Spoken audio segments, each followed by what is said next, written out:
Hello दोस्तों नमस्कार। आज है 26 जून 2020 और 26 जून 2020 की आज की सबसे बड़ी खबरें हम आपके लिए लेकर आए। हिमाचल प्रदेश की आज की 10 बड़ी खबरों की जानकारी हम आपको देने वाली, जिसमें आपके कैरियर से जुड़ी हुई एक बड़ी खबर आई, उस पर हम आपको जानकारी देने वाले। साथ में बिजली बोर्ड का एक उपभोक्ताओं को बड़ा झटका दिया गया, उस पर हम आपको जानकारी देने वाले हैं। इसके साथ सीबीएसई से जुड़ी हुई आज की एक बड़ी खबर आई, उस पर हम आपको जानकारी देने वाले हैं। साथ में और भी खबरें है, उस पर हम आपको जानकारी देंगे। आज की पहली बड़ी खबर है हिमाचल प्रदेश बिजली बोर्ड से जुड़ी हुई, इस पर हम आपको पहले जानकारी दे देते क्योंकि ये हिमाचल प्रदेश के सभी उपभोक्ताओं से जुड़ी हुई आज की बड़ी खबर है, तो इसमें बड़ी अपडेट्स हम आपको देने वाले। खबर है हिमाचल में बिजली की अधिक खपत करने वाले घरेलू उपभोक्ताओं को बड़ा झटका, उपदान राशि घटी। तो जो सब्सिडी आपको दी जाती थी वो अब सरकार द्वारा घटा दी गई है, कम कर दी गई है। हिमाचल में बिजली की अधिक खपत करने वाले घरेलू उपभोक्ताओं को सरकार ने बड़ा झटका दे दिया है। 125 यूनिट से अधिक बिजली की प्रति माह खपत करने वाले उपभोक्ताओं को दी जाने वाली उपदान राशि को घटा दिया गया है। इट मीन्स कि इसको कम कर दिया गया है। ऐसे उपभोक्ताओं को जुलाई से बिजली बिल अधिक आएंगे। तो 125 यूनिट से अगर आपका जो बिल आता है 125 यूनिट से आपकी जो बिजली के यूनिट है वो ज़्यादा आती है, तो अब जो गवर्नमेंट ने सब्सिडी आपको अब तक दी हुई थी उसको अब कम कर दिया है। ऐसे उपभोक्ताओं को जुलाई से बिजली बिल अधिक आएंगे। इन उपभोक्ताओं के बिजली बिलों में अब 40 से 113 रुपये की बढ़ोतरी होने की संभावना जताई गई है। तो Himachal Pradesh state electricity board द्वारा जो बिल आपको जारी किया जाता है उसमें जो आपकी मंथली या जिन लोगों का 2 महीने का बिल एक साथ आता है उनका जो अब बिल आएगा 125 यूनिट से अगर आपकी यूनिट इसमें ज़्यादा यूज़ बिजली आपने की है तो फिर 40 रुपये से 113 रुपये तक जो आपका इसमें खर्च है या बिल जो है वो ज़्यादा आएगा। तो ये संभावना जताई गई है। 125 यूनिट तक बिजली की खपत करने वाले उपभोक्ताओं को पहले की तरह सब्सिडी मिलेगी। सरकार का मानना है कि 125 यूनिट तक बिजली खपत करने वाले 11 लाख उपभोक्ताओं को सिर्फ 18% सब्सिडी मिल रही है। ऐसे में सब्सिडी का युक्तिकरण किए गए। पिछले कल मुख्यमंत्री जयराम ठाकुर की अध्यक्षता में हुई मंत्रिमंडल की बैठक में इस प्रस्ताव को मंजूरी दी गई है। मंत्रिमंडल के इस फैसले से सरकार को प्रति वर्ष करीब 100 करोड़ की उपदान राशि की बचत होगी। तो 125 यूनिट से अगर ऊपर आपका जो बिल आता है, और ये साधारण सी बात है सबका 125 यूनिट से ज्यादा बिल आता है, तो अब 40 रुपए से लेकर 113 रुपए तक जो आपकी बिजली वो महंगी हो जाएगी। प्रदेश सरकार ने बीते दिनों बिजली दरों में बढ़ोतरी नहीं करने के बाद यूनिट के स्लैब पर सब्सिडी घटाने का फैसला लिया है। सरकार प्रति वर्ष लगभग 450 करोड़ रुपए का उपदान बिजली बोर्ड को देती है। इसमें से 18% उपदान केवल ऐसे 11 लाख उपभोक्ताओं को प्रदान किया जाता है जो 125 यूनिट प्रति माह से कम बिजली की खपत करती है। शेष 82% सब्सिडी 9 लाख ऐसे घरेलू उपभोक्ताओं को प्रदान की जाती है जो 125 यूनिट प्रति माह से अधिक बिजली की खपत करते हैं। आज की अगली खबर है जो आपसे जुड़ी हुई है। हिमाचल में नहीं बढ़ेगा बस किराया, कैबिनेट ने खारिज किया प्रस्ताव। हिमाचल में फिलहाल बस किराया नहीं बढ़ेगा। गुरुवार को सीएम जयराम ठाकुर की अध्यक्षता में आयोजित की गई कैबिनेट की बैठक में बस किराए संबंधी प्रस्ताव को खारिज कर दिया है।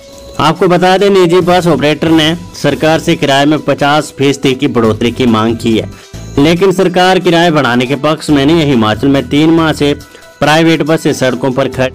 हालांकि 3100 बस है जो हिमाचल प्रदेश में, इनमें से करीब 200 के करीब जो प्राइवेट बस है 3 से 4 दिनों से लगातार सड़कों पर दौड़ रही है। हिमाचल में हेल्थ डिपार्टमेंट में नहीं होगा कोई रिटायर। प्रदेश में 400 डॉक्टरों की जरूरत, सरकार ने लिया फैसला। हिमाचल प्रदेश में कोरोना काल के समय स्वास्थ्य विभाग में कोई भी अधिकारी कर्मचारी रिटायर नहीं होंगे। प्रदेश सरकार ने यह फैसला लिया। बताया जा रहा है कि राज्य में जब तक कोरोना के मामले कम नहीं होते हैं तब तक राज्य के सभी अस्पतालों, प्राथमिक स्वास्थ्य केंद्रों में स्वास्थ्य कर्मी रिटायर नहीं होंगे। जानकारी के अनुसार राज्य में फरवरी माह से स्वास्थ्य विभाग में सेवाएं देने वाले दर्जनों डॉक्टर, कर्मचारी, पैरामेडिकल स्टाफ है जो अपनी सेवानिवृत्ति का इंतजार कर रहे हैं। लेकिन कोरोना काल के इस संकट में सरकार अभी स्वास्थ्य विभाग के अधिकारियों से सेवाएं जारी रखना चाहती है। इस समय हिमाचल प्रदेश में 300 से 400 डॉक्टरों के पद खाली चले हुए हैं। वही पैरामेडिकल के भी हजारों पद खाली है। यही वजह की सरकार अब स्वास्थ्य विभाग में खाली पदों को भरने के लिए तैयारियों में जुट चुका है। इसके बाद आज की अगली खबर है। बदमाशों की हिमाकत, बैंक जाकर युवक के खाते से निकाले 25,000, 2 बार अंजाम दी वारदात, धरपकड़ में जुटी पुलिस। खबर है डिस्ट्रिक्ट चंबा के भटियात से। बटियात उपमंडल मुख्यालय के तहत एक गांव निवासी एक युवक के खाते से छात्रों ने पैसे निकाल लिए। मामला इतना गंभीर है कि छात्रों ने बैंक जाकर वाउचर भरने के बाद 2 बार ट्रांजैक्शन किए। फिलहाल मामला पुलिस के पास पहुंच गया, छानबीन जारी। बिलासपुर में किराने की दुकान करने वाले युवक ने पद्दर में दी जान, मानसिक रूप से था परेशान। बिलासपुर में किराने की दुकान करने वाले 34 वर्षीय युवक ने पद्दर में जहर खाकर जान दे दी है। युवक की पहचान अंशुल पुत्र चमनलाल जिला बिलासपुर के रूप में हुई है। युवक 4-5 दिन से मानसिक तौर से परेशान चल रहा था। घर से बिना बताए गाड़ी लेकर पद्दर चौक को संपर्क मार्ग की तरफ निकल गया। उसने घर में फोन कर कह दिया कि वे जहर खाकर आत्महत्या कर लेगा। SHO यशवंत सिंह ने बताया कि मृतक की जेब से जहर की एक ट्यूब, 3 गोलियां सल्फास की बरामद हुई है। यह पुलिस धारा 174 के तहत कार्यवाही अमल में ला रही है। आज की अगली खबर है, कंडा घाट के डुमेर में 21 साल के युवक ने फंदा लगाकर दी जान, कमरे में छत से लटकी मिली लाश। खबर है, कंडा घाट के डुमेर में रहने वाले 21 वर्षीय युवक ने फंदा लगाकर आत्महत्या कर ली है। युवक की शिनाख्त अर्जुन सिंह पुत्र नीम बहादुर के रूप में हुई है। परिवार के सदस्यों को इस बारे में पता तब चला जब युवक ने सुबह कमरे पर दरवाजा नहीं खोला। खिड़की से जब अंदर झांक कर देखा तो कमरे में युवक लटका हुआ था।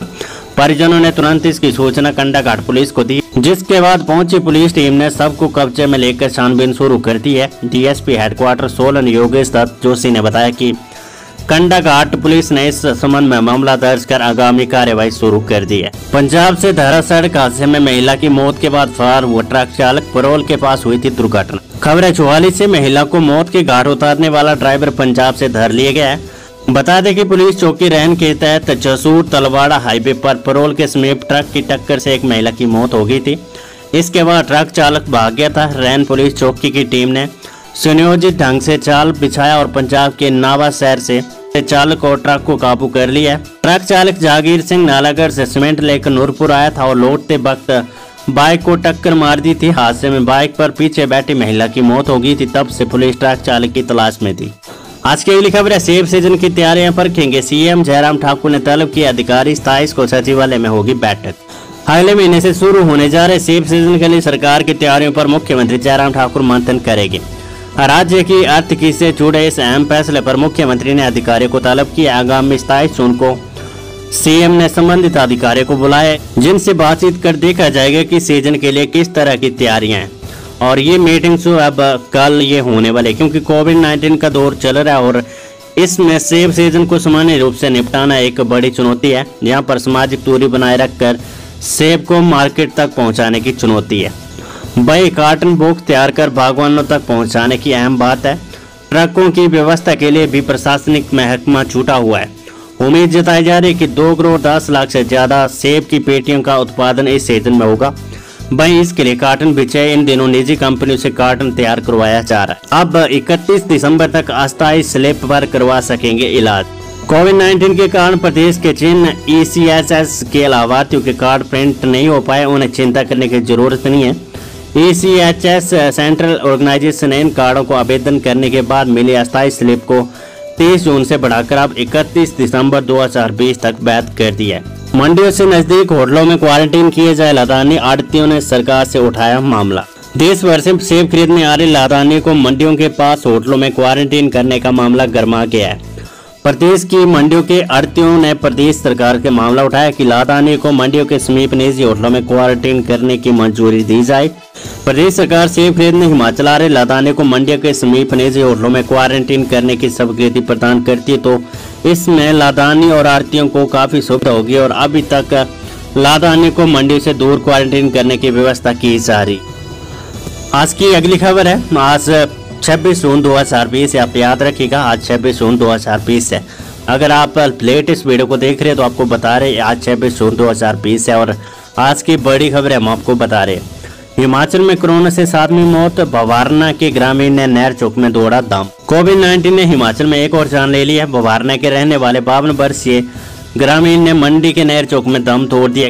किडनी पेशेंट ये व्यक्ति 20 जून को धर्मशाला अस्पताल में भर्ती कराया गया था। इसके बाद जून को इसकी रिपोर्ट पॉजिटिव आई। डॉक्टरों ने इसकी जान बचाने का भरसक प्रयास किया, लेकिन आखिर में कोविड ने इन्हें अपना शिकार बना। कोरोना रिपोर्ट पॉजिटिव आने के बाद 23 जून को इन्हें एम्बुलेंस से मंडी जिले के नेर चौक कोविड अस्पताल पहुंचाया गया। गुरुवार सुबह तबीयत बिगड़ने पर इन्हें वेंटिलेटर पर शिफ्ट किया गया, लेकिन इन्होंने दम तोड़ दिया। डीसी मंडी ऋग्वेद ठाकुर ने इसकी पुष्टि की है। हिमाचल में 500 से ज्यादा पद भरे जाएंगे। सेब का समर्थन मूल्य बढ़ा। और आप जानते हो कि पिछले कल हिमाचल प्रदेश कैबिनेट की मीटिंग हुई है, उसमें क्या बड़े फैसले लिए गए हैं उस पर हम आपको अपडेट दे रहे हैं। और पिछले कल हुई हिमाचल प्रदेश कैबिनेट मीटिंग का लिंक आपको डिस्क्रिप्शन में दिया हुआ है या कमेंट बॉक्स में हम आपको बता देंगे, उसको आप जरूर चेक कर सकते हैं कि क्या बड़े निर्णय हिमाचल प्रदेश सरकार द्वारा लिए गए। हिमाचल कैबिनेट की बैठक में सरकारी नौकरी, बागवानों और आम जनता को लेकर कई बड़े फैसले लिए गए। गुरुवार को सीएम जयराम ठाकुर की अध्यक्षता में आयोजित कैबिनेट बैठक में विभिन्न विभागों में 500 से ज्यादा पदों को भरने की मंजूरी मिली है। साथ ही सेब का समर्थन मूल्य भी बढ़ाने का फैसला लिया गया।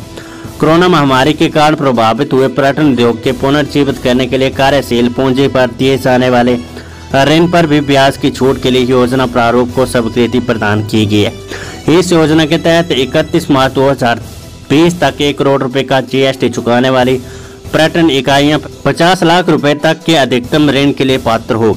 मंत्रिमंडल प्रदेश के विभिन्न हिस्सों में 283 सेब खरीद केंद्र खोलने और 1,50,000 मीट्रिक टन सेब खरीदने का लक्ष्य रखा है। सेब खरीद 20 जुलाई से 15 नवंबर तक की जाए। आम का समर्थन मूल्य 8 रुपए 50 पैसे रखा गया, जबकि पिछली बार आम का समर्थन मूल्य 7 रुपए 50 पैसे था। आम और अन्य फलों की खरीद 1 जुलाई से 31 अगस्त तक हो। मंत्रिमंडल ने सीडलिंग ग्राफ्टेड अचारी आम का समर्थन मूल्य 8 रुपए 50 पैसे किया और ये पिछले साल 7 रुपए 50 पैसे था। बी ग्रेड के किन्नू, माल्टा और संतरे का समर्थन मूल्य 7.5 रुपए और सी ग्रेड का समर्थन मूल्य 7 रुपए तय किया गया। नींबू प्रजाति के फलों का समर्थन मूल्य नहीं बढ़ाया गया। गलगल का समर्थन मूल्य 6 रुपए किलो रखा गया। कैबिनेट से हिमाचल के सरकारी स्कूलों में सेवाएं दे रहे करीब 12,500 शिक्षकों को नियमित करने का फैसला लिया है। मुख्यमंत्री जयराम ठाकुर ने कैबिनेट के इस फैसले की जानकारी दी। बैठक में शिक्षा विभाग में हिमाचल प्रदेश कर्मचारी चयन आयोग के माध्यम से अनुबंध आधार पर कनिष्ठ कार्यालय सहायक IT के 500 पदों को भरने की मंजूरी दी। राज्य मानवाधिकार आयोग में विभिन्न श्रेणियों के 42 पदों के सृजन तथा इन पदों को भरने की स्वीकृति प्रदान की गई है। हिमाचल में बस किराया नहीं बढ़ाया जाएगा। गुरुवार को सीएम जयराम ठाकुर की अध्यक्षता में आयोजित की बैठक में बस किराए संबंधी प्रस्ताव को खारिज कर दिया। उसके बाद मंत्रिमंडल ने राज्य में मादक पदार्थों की तस्करी और नशीली दवाओं की तस्करी से निपटने के लिए आबकारी और कराधान विभाग के अंतर्गत हिमाचल प्रदेश नशा निवारण बोर्ड में संयोजक एवं सलाहकार का एक पद सृजन करने को अनुमति प्रदान की है। चंबा जिले की ग्राम पंचायत लेच में प्राथमिक स्वास्थ्य केंद्र खोलने तथा विभिन्न श्रेणियों के 3 पदों को सृजन करने की मंजूरी प्रदान की गई है। मंत्रिमंडल ने हृदय रोगियों को बेहतर देखभाल सुविधा प्रदान करने की दृष्टिगत doctor Rajendra Prasad medical college Tanda में CTBS विभाग में 2 पदों के सृजन को स्वीकृति प्रदान की है। आज की अगली खबर है CBSE और ICSE से जुड़ी हुई। CBSE 10वीं की परीक्षा रद्द, 12वीं को 2 ऑप्शन। ICSE बोर्ड भी बोला रद्द करने के लिए सहमत। खबर है देश भर में CBSE, ICSE और ISC बोर्ड में पढ़ने वाले छात्रों के लिए बड़ी खबर सामने आई है। दरअसल केंद्रीय माध्यमिक शिक्षा बोर्ड CBSE की 10वीं की बोर्ड की परीक्षाएं रद्द कर दी गई है। 1 जुलाई से 15 जुलाई के बीच प्रस्तावित बोर्ड की परीक्षाएं अब नहीं होगी। CBSE 12वीं के छात्र छात्राओं को 2 विकल्प दिए हैं, या तो वे आंतरिक मूल्यांकन इंटरनल असेसमेंट के आधार पर अंक पाए या फिर बाद में परीक्षा में शामिल हो। सुप्रीम कोर्ट में बोर्ड की परीक्षा न कराने की याचिका पर सुनवाई के दौरान CBSE और केंद्रीय मानव संसाधन विकास मंत्रालय की ओर से तुषार मेहता ने पक्ष रखते हुए बताया कि कक्षा 12वीं के स्टूडेंट स्कूल में हुई पिछली 3 परीक्षाओं में उनके परफॉर्मेंस के आधार पर अंक दिए जाएंगे। दिल्ली रिटर्न नेपाली महिला द्वारा कोरोना पॉजिटिव, BBN में हड़कंप, एक साथ सामने आए 7 केस। जिला सोलन के तहत औद्योगिक क्षेत्र BBN में कोरोना एक्सप्रेस का गैर जारी। BBN में गुरुवार को एक साथ कोरोना संक्रमण के 7 नए मामले आए हैं। कोरोना संक्रमित पाए गए इन सभी लोगों की बुधवार को सैंपल लिए गए थे, जिनकी रिपोर्ट गुरुवार शाम को आई, जिनमें इनमें कोरोना संक्रमित की पुष्टि हुई है। तो ये थी आज की सभी बड़ी खबरें। वीडियो को लाइक कर दीजिएगा और चैनल को सब्सक्राइब कर दीजिएगा। आज के लिए इतने, नमस्कार, जय हिंद, जय भारत।